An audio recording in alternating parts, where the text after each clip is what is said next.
সালাম আলাইকুম রহমতুল্লাহ। নামাজের টাইম হয়েছে, কথা একেবারে কম বলবো। আর এখানে ঢাকা বিশ্ববিদ্যালয়ের শিক্ষার্থী যারা আছেন, এখানে আসলে ঘন্টার পর ঘন্টা উপদেশ দিয়ে আপনাদেরকে কিছু শেখানোর কিছু নাই।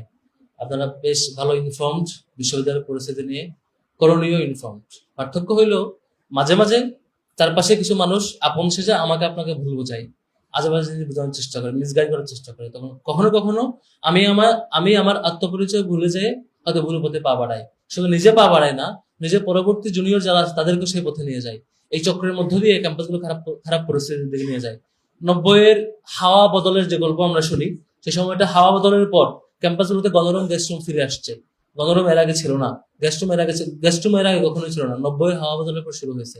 এখনো চেইন অফ কমান্ড কিংবা অন্য গল্পগুলো আপনারা দেখছেন, শৃঙ্খলার কথা বলে কেউ কেউ হয়তো গণরুম গেস্ট রুম ফিরাতে চাইবে, সেখানে প্রতিহত করা লাগবে।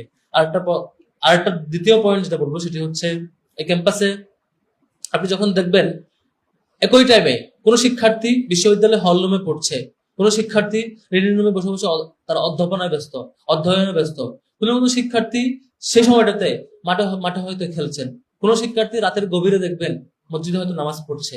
সেম টাইমে কোন শিক্ষার্থী রাতের গভীরে হয়তো মোবাইল নিয়ে ব্যস্ত, কিংবা কেউ হলের ছাদে উঠে গাঁজা সেবনে ব্যস্ত, কিংবা কেউ রাতের বেলা হয়তো দেখবেন সেম টাইমে আরেকটা শিক্ষার্থী কোনো নারী নিয়ে হয়তো ব্যস্ত। অর্থাৎ এই ক্যাম্পাসটা উন্মুক্ত একেবারে। আপনি ডিসাইড করবেন আপনি কোনটা করবেন, কোনটা রাইট কোনটা রং আপনাকে বোঝানোর কিচ্ছু নাই। আপনি খুব ভালো জানেন কোনটা করণীয় কোনটা বর্জনীয়। আপনি খুব ভালো জানেন কোনটা আপনাকে ধীরে ধীরে ধ্বংস করবে। আপনি খুব ভালো জানেন আজকের বর্তমান কোন সময়ের কাজটাকে আগামী 50 বছর পরে, 30 বছর পরে আপনার জীবনে কোনো ভ্যালু অ্যাড করবে না, জাস্ট আনন্দ ছাড়া কোনো ভ্যালু অ্যাড করবে না, কোনো ক্যারিয়ার ডেভেলপমেন্টে হেল্প করবে না, আপনাকে কোনো ধরনের কল্যাণ দেবে না। আমি অনুরোধ করব সেই কাজ থেকে আমরা বিরত থাকবো। যে আজকের বর্তমানের যে কাজটা আমার 30 বছর পরে, 20 বছর পরে, 5 বছর পরে আমাকে ভাবাবে, আফসোসের কারণ হবে, এমন যদি আমরা কাজ না করি, বরং এমন কাজটা করি যে কাজটার মধ্য দিয়ে আজকের কাজটা সেই সময়টাতে ভ্যালু অ্যাড করবে বলে আমার কাছে মনে হয়। সে কাজটা করলে পরে আমি কল্যাণের পথে থাকবো। আপনার আবার বিবেক কখনো ভুল পথে নিয়ে যাবে না। হয়তো আবেগের কারণে কিংবা সাময়িকভাবে আমরা ভুল পথে যাইতে পারি। বিবেক দিয়ে ভাববেন, প্রত্যেকটা সময়, প্রত্যেকটা কাজ, প্রত্যেকটা গুরুত্বপূর্ণ সিদ্ধান্ত আপনার জীবনে যাতে ভ্যালু এড করে সেটা নিশ্চিত করবেন।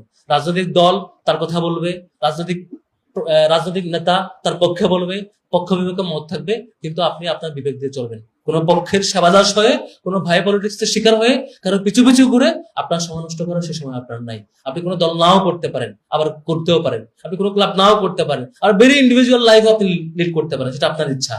কিন্তু ব্যক্তি আপনি আপনার পরিবারের জন্য গুরুত্বপূর্ণ, ব্যক্তি আপনি আপনার রাষ্ট্রের জন্য গুরুত্বপূর্ণ। আপনার জন্য শুভকামনা থাকবে। আপনি সঠিক পথে থাকলে, আপনার পুরো ব্যাচ সঠিক পথে থাকলে, পরবর্তী ব্যাচ সঠিক পথে থাকবে। পরপর 2-3 ব্যাচ রাইট থেকে থাকলে সে হল দখলমুক্ত থাকবে। আর যদি আপনি গ্রুপ হয়ে বিপদে চলে যান, নিশ্চয়ই এ হল সে আগ্রাসনের শিকার হবে। আপনারা প্রত্যেকেই ব্যক্তি গুরুত্বপূর্ণ। অন্যায়ের বিরুদ্ধে সত্যের পক্ষে শক্তিশালী ভূমিকা রাখবেন। এই ক্যাম্পাস, এই হল, শহীদদের রক্তের বিনিময়ে পাওয়া সুন্দর পরিবেশটা আমরা অটুট রাখতে পারি। শুভকামনা সবার জন্য। ওয়া মা তৌফিক ইল্লা বিল্লাহ। আসসালামু আলাইকুম ওয়া রাহমাতুল্লাহ।